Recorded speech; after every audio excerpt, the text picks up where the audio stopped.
No. No, you may not. Hi flower friends, it's Nicole from Flower Hill Farm and I'm standing in my lily patch. Now these lilies were planted brand new last year, and last year I didn't have any issues with bugs, maybe a few grasshoppers here and there, but guess what? The red lily beetles have found my lilies and they're laying eggs. So a red lily beetle was not even introduced in the United States until the early 90s. That's when they think that they moved down from Montreal, and they weren't even native to Montreal. They're native to overseas, and they came here, they think, on some bulbs way, way long ago. A lot of my friends also have issues with the red lily beetle. They will demolish plants overnight. They're very hungry and they love lilies. So basically what I've been having to do since I discovered them 4 or 5 days ago is pick these beetles off. I am hand squishing them and I am looking for their eggs, which they lay on the underside of the leaves, and I'm just squishing them. It's a dirty job, but if I don't do this, these lilies, they're not gonna make it. The red lily beetle is actually this scarlet. It's also called the scarlet lily beetle. It's scarlet on top and black on the underside. So if it sees you coming and you go to reach for it, it will kind of pause and flip and drop to the ground, exposing the black underneath, so it'll be camouflaged in with your soil.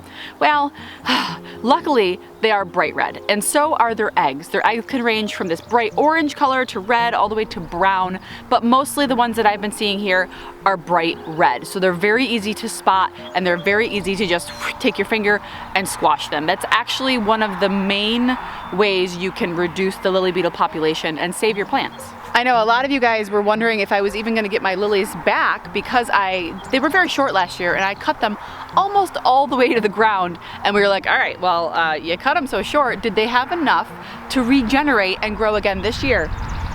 These are taller than they were even last year already. I'm very excited to see what happens with these. These are LXA lilies. It's an Asiatic hybrid lily, and they don't really have a smell to them. They're non-scented, but they are absolutely gorgeous. And I bought this mix. I got it from Awnings America. It's ONINGS. I'll put a link in the description below. So Awnings is a wholesale company, and they have a few offices. I believe one is in California. So Hank is the guy who hooked me up with these lilies.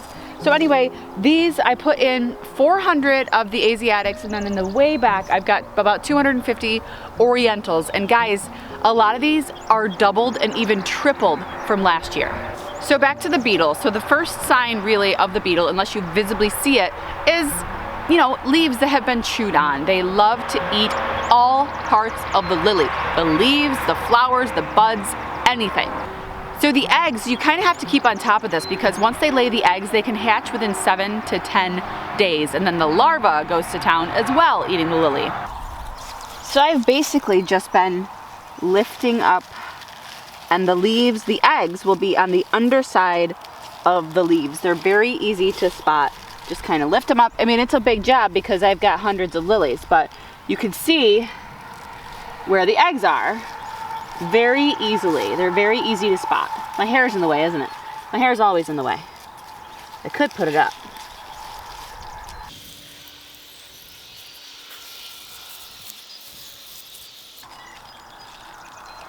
I found some.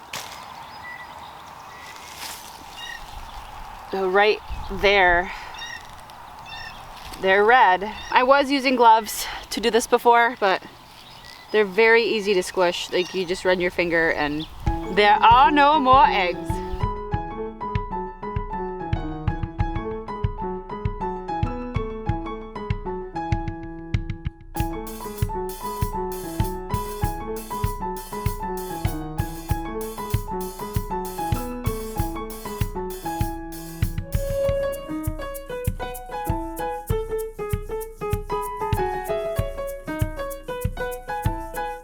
So I'm not gonna check all of them every day, but I'll pick a couple of rows and just go down it quick, probably take 15-20 minutes, but it's worth it if we're gonna be checking on these. Now, they also feed off of fritillaria.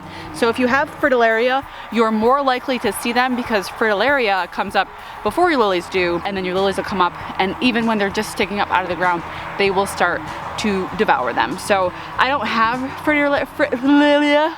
Because I don't have fritillaria, it's not a huge problem here. I've only seen 4 or 5 beetles, and I've killed them. I've killed them all, and I've found maybe 10 to 12 sets of eggs that I've squashed. So each female can lay 40 to 50 eggs, but she doesn't do them all in one spot. So she'll do 10 or 12 on this leaf, go to another plant, lay another 10 or 12.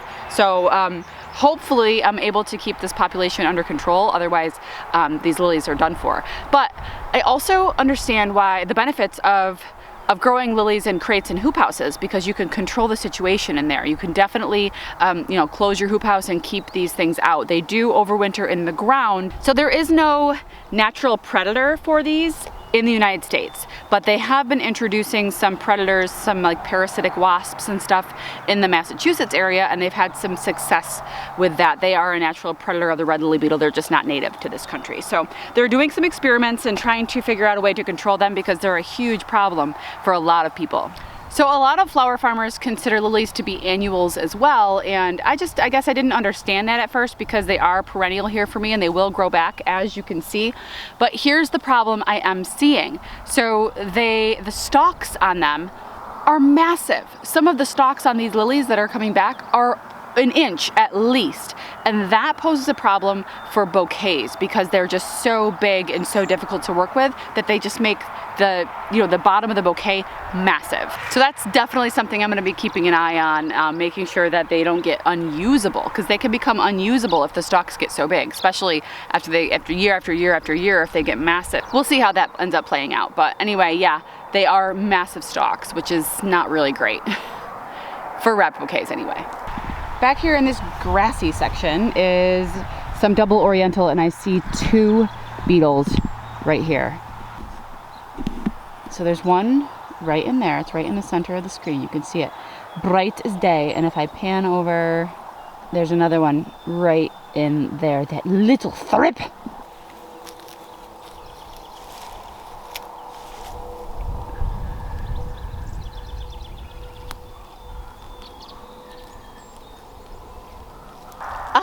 Oh, hi. Guess what? So last year I left a couple hundred gladiolas in the ground in zone 4B as an experiment to see if they would come back, which sometimes you can have luck, but I didn't mulch them or anything. And I didn't think anything survived because I didn't see anything coming up. But guess what? They're all coming up. So this was the patch. You can see gladiolas everywhere.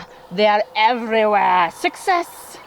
Just a couple more things about the red lily beetle. If you're having a problem, they don't really tend to impact daylilies, and I know a lot of home gardeners plant daylilies. They're absolutely gorgeous. I would love to get some established around my deer fence as well. I hope the deer don't eat them. But anyway, so they really are attracted to the Asiatic lilies. They're less attracted to the orientals, but as you just saw, they're on my orientals too, so nothing is safe from these lily beetles. Hopefully something will come along. There are neem oil applications that they recommend doing 5 to 7 days after the eggs have hatched for the larva, but really the best prevention is to get rid of them before they hatch. Look for those eggs if you guys have them, and I'm hoping maybe a hoop house would be a solution for me and the lilies. Plus that would give me more field space inside the deer fence for other crops, so more tulips maybe. Yay. Anyway, so yeah, my tulips are done for the year, by the way. The ice cream tulips were the last to go. Did I share with you guys the ice cream tulips, the pictures? I know I showed you one of them, but I took a few pictures of the big harvest of them. They were great. I had a lot of CSA members that were looking forward to getting those. So they were just gorgeous, and I was just really happy with them. So I'm taking notes and putting together that tulip kind of a review of all the tulips that I grew, what ones I'd like to grow again, which ones I kind of won't grow again. Anything else? What else about the red lily beetle? What do I know? Oh, I read that it can make like a squeak, like if a bird or something tries to get it, which I think the birds have been eating them because the bluebirds that are nesting in my bird houses around the property, I've seen them. Oh, literally one just landed at the top of my bird fence right now. It's sitting there. You can see it. You can see it right there. It's been diving down into the lily patch. Let's see if it does it right now.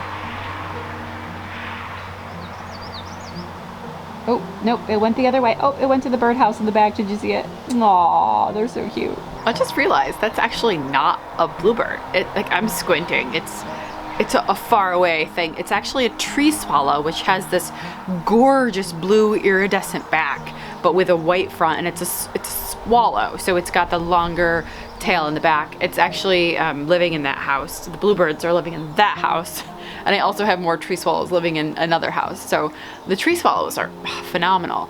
They've been nesting here for a couple of years, and I just watch them eat the bugs all day long. So anyway, yeah, not the bluebirds. The bluebirds are here, but not here.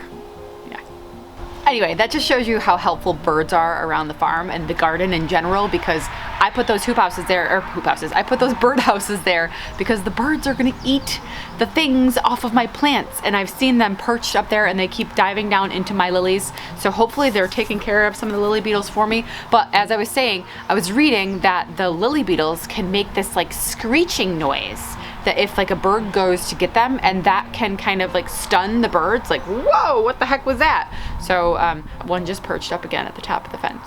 Anyway, I'll see if I can get it diving into the lilies. Thank you guys for sticking around, and we'll see you soon.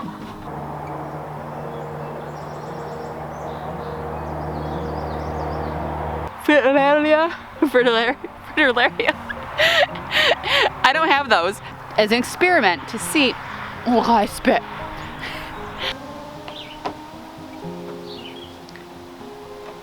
That was a creepy, creaky door opening. Whew. I will not allow it. I'm so sorry. It's time to meet your maker.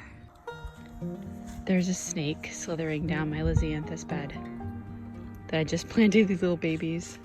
Oh, there it is. Oh my